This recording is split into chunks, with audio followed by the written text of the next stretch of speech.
Good morning, y'all. Today we are in Exodus and we're talking about the story of the golden calf. It's one of my favorite stories to teach. We're going to focus on a different aspect of it today, but long story short, Moses goes up the mountain to talk to God. Meanwhile, down at the bottom of the mountain, the Israelites come to Aaron and they say, "Hey, you remember that guy Moses that brought us out of Egypt? We don't know what happened to him. Make us a god." Aaron says, "Okay, bring me your gold," gives him the gold, puts it in the fire, fashions a calf, presents it to the people and says, "Hey, here's the God that brought you out of Egypt." They worship it, they make sacrifices to it. Meanwhile, on the mountain, God is mad, and he tells Moses, "You better get down to the bottom of that mountain because I am going to destroy your people." Moses prays and gets down to the mountain, goes to Aaron, is like, "What has happened?" And Aaron's like, "Don't be mad. You know these people evil. They asked for a god. I took their gold. I put it in the fire. Out popped this calf." There's so much to talk about in that story.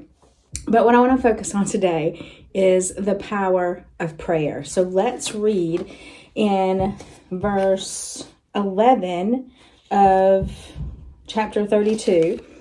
Moses' response to when God says that he's going to destroy the people. It says, "Moses sought the favor of the Lord his God. 'Lord,' he said, 'why should your anger burn against your people whom you brought out of Egypt with great power and a mighty hand? Why should the Egyptians say it was with evil intent that he brought them out to kill them in the mountains and to wipe them off the face of the earth?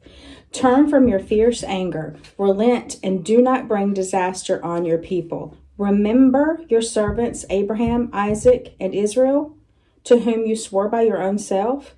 I will make your descendants as numerous as the stars in the sky, and I will give your descendants all this land I promised them, and it will be their inheritance forever.'"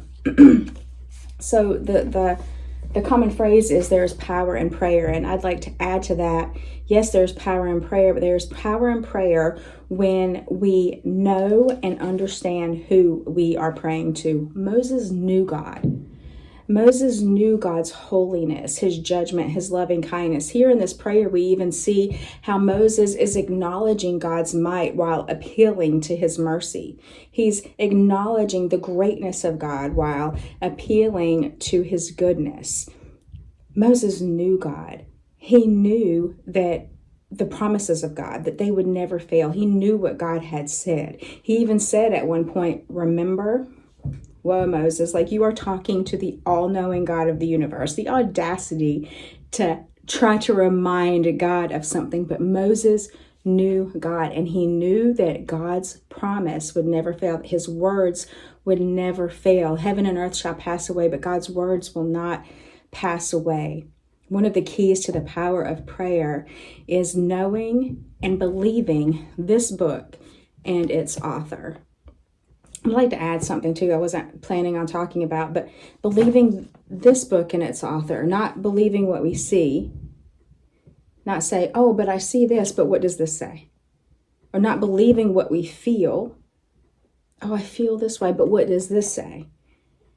It's believing this book. These are feelings, what we see, what we feel, what we hear. Those can all be deceitful. They can all veer us off from believing what this book says. One of the keys to the power of prayer is believing this book and its author. It makes all the difference in the world. It did to Moses here. God decided not to punish the people.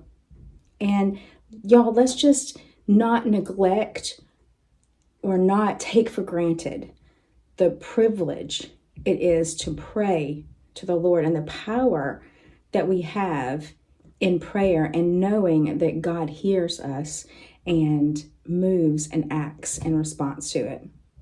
Thank you so much. We'll see you tomorrow.